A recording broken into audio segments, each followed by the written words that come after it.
Iran super power है। वो America की एक भी गुस्ताखी माफ करने के लिए तैयार नहीं है। अमेरिका ने थोड़ी सी कोशिश की। सोचिए अमेरिका की कथनी और करनी में कितना फर्क है। वो लगातार कहता रहा कि हम सीज फायर चाहते हैं, लेकिन वो धीरे धीरे बड़े हमले की तैयारी कर रहा था। और ये बात अमेरिका को, इस साजिश की, जो अमेरिका की साजिश है, उसका जो हिपोक्रेसी है, उसका अंदाजा ईरान को था। लेकिन ईरान ने भी पूरी तैयारी कर रखी थी। सोचिए ईरान ने पूरी तैयारी कर रखी थी और उसी का नतीजा है कि इस समय की जो बड़ी खबर आ रही है, अब साफ कर दिया ईरान ने कि अब तुम्हारी कोई भी होशियारी नहीं चलेगी। ईरान ने उन इलाकों में, उन सैनिक ठिकानों पर हमला शुरू कर दिया है खाड़ी देशों में, जहां से अमेरिका के जेट उड़ने वाले थे या उड़ने का अंदेशा था। हाल ही में एक बड़े ड्रोन को हूती के लड़ाकों ने मार गिराया था। वहीं ईरान ने एक अमेरिकी F-15 को मार गिराया था।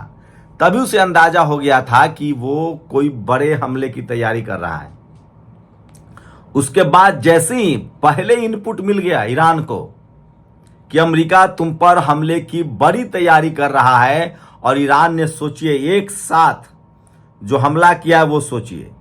ईरान ने अमेरिका युद्ध के सेकेंड राउंड शुरू हो गया। ईरान ने इराक, कतर, बहरीन पर ताजा हमला बोला है। सोचिए ये बड़ा हमला इसलिए है क्योंकि ईरान को इनपुट मिल रहा है, करेंट इनपुट। पहले अमेरिका युद्ध क्यों जीतता था? वो सैटेलाइट के जरिए पता करता था कि विदेशी जो दुश्मन देश है उसके सैनिक अड्डे कहाँ हैं, उसकी नेवी युद्धपोत कहाँ है, उसका एयरफोर्स कहाँ है, उसकी आर्मी कहाँ है, और वो सटीक वहां बमबारी करता था। यही तकनीक अब ईरान के पास है। सबको पता है ये रूस और चीन सैटेलाइट की मदद कर रहा है, क्योंकि दुनिया में सबसे ज्यादा सैटेलाइट चीन के पास है, उसके बाद एलन मस्क के पास है, फिर अमेरिका के पास है, फिर रूस के पास है। तो ईरान को रियल टाइम लोकेशन मिल रहा है और वही उसकी ताकत है। और ये 28 फरवरी से जो युद्ध हुआ था उसमें भी रियल टाइम लोकेशन उसको मिल रहा था। सोचिए डोनाल्ड ट्रंप रोज पकड़ा जा रहा है। कल ही उसने इजराइल की फटकार लगाई थी। इजराइल ने लेबनान पर हमला किया था, लेकिन ईरान को पहले पता चल गया कि उस पर बड़े हमले की तैयारी की जा रही है, और उसने ठीक सटीक इन 4 देशों पर, बहरीन, सोचिए 4 देशों पर, बहरीन, कतर और इराक, इन 3 देशों पर बड़ा सटीक हमला किया है। 116 अमेरिकी ठिकाने पहले ही वो नेस्तनाबूद कर चुका है। 28 फरवरी से जो युद्ध शुरू हुआ था उसमें 116 अमेरिकी ठिकाने जो खाड़ी देशों में थे, खासकर जो सीरिया में था, जॉर्डन में था, जो कतर में था, जो संयुक्त अरब अमीरात में था, सऊदी अरेबिया में था, 116 ऐसे ठिकाने थे जिसको वो ध्वस्त कर चुका है। उसने 45 से 46 बड़े जेट मार गिराए हैं अमेरिका के। और अब तो ईरान दो कदम आगे है। वो अमेरिका की तैयारी पर यह हमला है। कहा जा रहा है कि अमेरिका इन देशों के सैनिक अड्डों से बड़ी तैयारी कर रहा था। इसका मतलब है कि संयुक्त अरब अमीरात ने उसे मना कर दिया। अब इराक जो है उस पर अमेरिका का थोड़ा कब्जा है। तो ये जो हमला, इसको समझने की भी कोशिश कीजिए कि कैसे खाड़ी देश धीरे धीरे अमेरिका की स्थिति से अवगत हो रहे हैं और अमेरिका का साथ छोड़ रहे हैं। अब इराक पर अभी भी अमेरिकी सैनिकों का अड्डा है, क्योंकि सद्दाम हुसैन को मारकर अमेरिका को कब्जा कर लिया था। लेकिन वहां भी धीरे धीरे ईरान ने इराकी मिलिशिया के साथ मिलकर अपना असर करना शुरू कर दिया। कतर और बहरीन, ये 3 देशों के सैनिक अड्डों पर से तैयारी चल रही थी। इसका मतलब है कि कुवैत, संयुक्त अरब अमीरात, जॉर्डन, इन देशों ने लगभग मना कर दिया है। क्योंकि जब आप इस मैप को देखिए, इस मैप से आपको लगेगा कि देखिए एक तरफ जो है वो ईरान है और बीच में पर्शियन गल्फ है, फारस की खाड़ी है, उसके बाद फिर होर्मुज है। होर्मुज का एक हिस्सा जो है वो ईरान के पास है और दूसरा हिस्सा जो है वो ओमान के पास है। ओमान अब पूरी तरह से ईरान के साथ है। अब सोचिए उसके बहरीन जो है वो सबसे नजदीक है, फिर कतर है, फिर यूएई है, फिर सऊदी अरेबिया है। ये सारे फारस की खाड़ी के उस तरफ हैं। उसके बाद ओमान के बाद जो है वो अरब सागर शुरू होता है। तो ईरान कितना सेफ पोजीशन में है। और इससे सोचिए और दुनिया की मुश्किलें बढ़ेंगी। इस नक्शे को देखिए, बहरीन, कतर, संयुक्त अरब अमीरात, सऊदी अरबिया, सारे खाड़ी देश जो हैं वो फारस की खाड़ी से इस तरफ हैं, बंगाल, और उसके बाद इस तरफ फारस की खाड़ी के तरफ जो है एक तरफ ओमान है और एक तरफ जो है वो ईरान का अपना क्षेत्र है, और बाकी सारे अरब सागर की तरफ हैं। तो ये सबसे बड़ी खबर है जो मैं आपको बता रहा हूं, और इन देशों का तेल भी बगैर हुर्मुज से क्रॉस नहीं हो सकता है। तो हुर्मुज जो है वो पूरी तरह से ईरान और अमन के कब्जे में है, और इसीलिए इन देशों की भी मुश्किल बढ़ेगी। तो बड़ी खबर है कि ईरान ने अब एहतियातन कदम उठाना शुरू कर दिया है, और अमेरिका कहा जा रहा है कि बड़े हमले की तैयारी कर रहा था, जिसके बाद उसने ये बड़ा हमला बोला है। तो सोचिए युद्ध जो है फिर से भयानक होगा। मैं पहले ही कह चुका हूं कि ईरान ने मुंहतोड़ जवाब दिया है अमेरिका का। उसके 116 सैनिक ठिकानों को पहले ही ध्वस्त कर दिया था, 50 से ज्यादा जेट गिराए हैं, 16 से ज्यादा युद्धपोत को डुबाया है, और अब फिर से ये युद्ध शुरू हो गया है।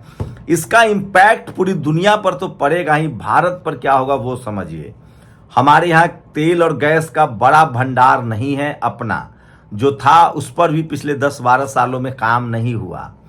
हम सबसे तीसरे बड़े तेल खरीदने वाले देश हैं, सोचिए। तो हमारी आर्थिक व्यवस्था और चरमरा जाएगी, और इस सब के पीछे कौन जिम्मेदार है?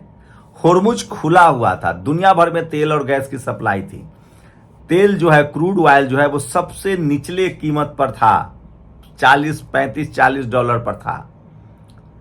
सोचिए, उसके बाद अमेरिका ने ईरान पर हमला कर दिया, इजराइल ने ईरान पर हमला कर दिया, हमारे प्रधानमंत्री इजराइल चले गए, वहां मदरलैंड फदरलैंड कर दिया।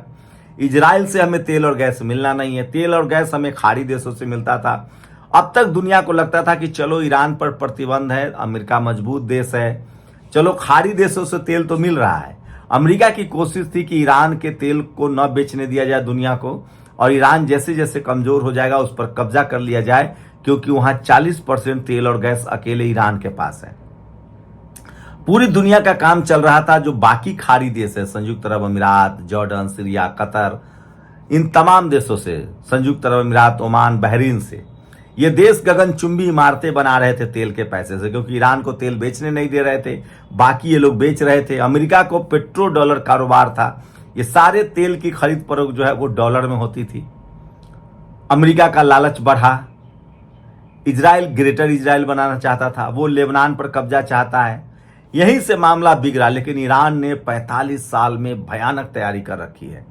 ईरान में 99% लोग लिटरेसी है, 95% लोग पीएचडी हैं, 70% महिलाएं वैज्ञानिक है।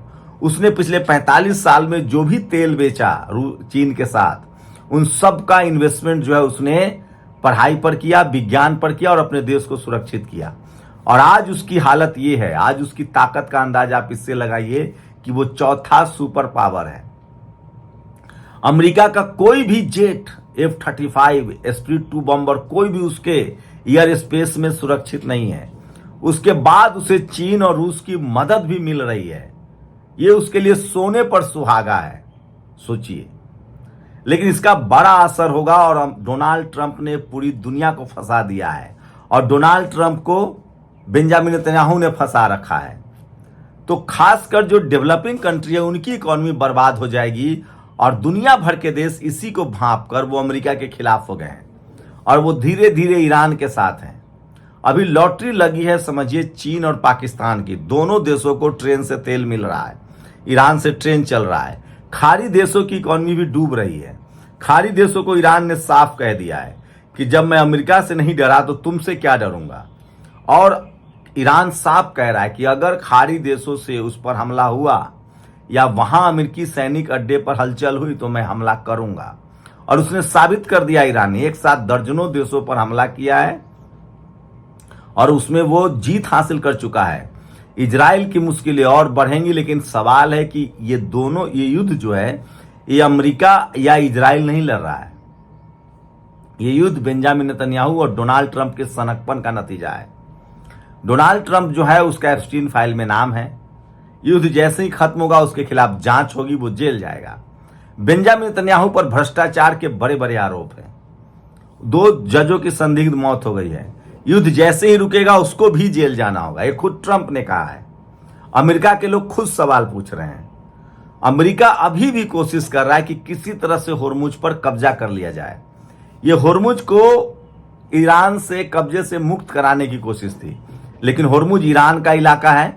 होर्मुज नस है जिसको दबा रखा है ईरान ने, और वहां से तेल नहीं आएगा जाएगा। अमेरिका लाख कोशिश कर ले, अब वो ईरान से पार नहीं पा सकता है, नहीं जीत सकता है, क्योंकि ईरान के साथ चीन भी है, रूस भी है और उसकी अपनी ताकत है। ये जितना ज्यादा युद्ध बढ़ेगा, और सोचिए अमेरिका की बदमाशी, होर्मुज से सिर्फ रोक है ईरान और इजराइल के जहाजों का। अमेरिका कह रहा है कि हमें तेल नहीं तो किसी को तेल नहीं, और उसने बाकी अरब सागर में और अटलांटिक में सब जगह बैरिकेड कर रखा है कि हमारा नहीं तो किसी का नहीं। सोचिए 21वीं सदी में युद्ध कितना भयानक है, लेकिन ईरान अपनी संप्रभुता के लिए लड़ रहा है और वो ताकतवर देश बन चुका है विज्ञान के दम पर। उसके पास मिसाइल है, ड्रोन है, और वो एक साथ दर्जनों देशों से डील कर रहा है। सोचिएगा जरूर। शुक्रिया। नेशनल दस्तक की आपसे गुजारिश है कि अगर इसको बचाना चाहते हैं तो नेशनल दस्तक को सब्सक्राइब करने के लिए रेड कलर के सब्सक्राइब बटन को दबाएं, फिर बेल आइकन की घंटी दबाएं। नेशनल दस्तक को बचाने के लिए बहुत जरूरी है कि हर खबर को शेयर करें, लाइक करें, कमेंट जरूर करें।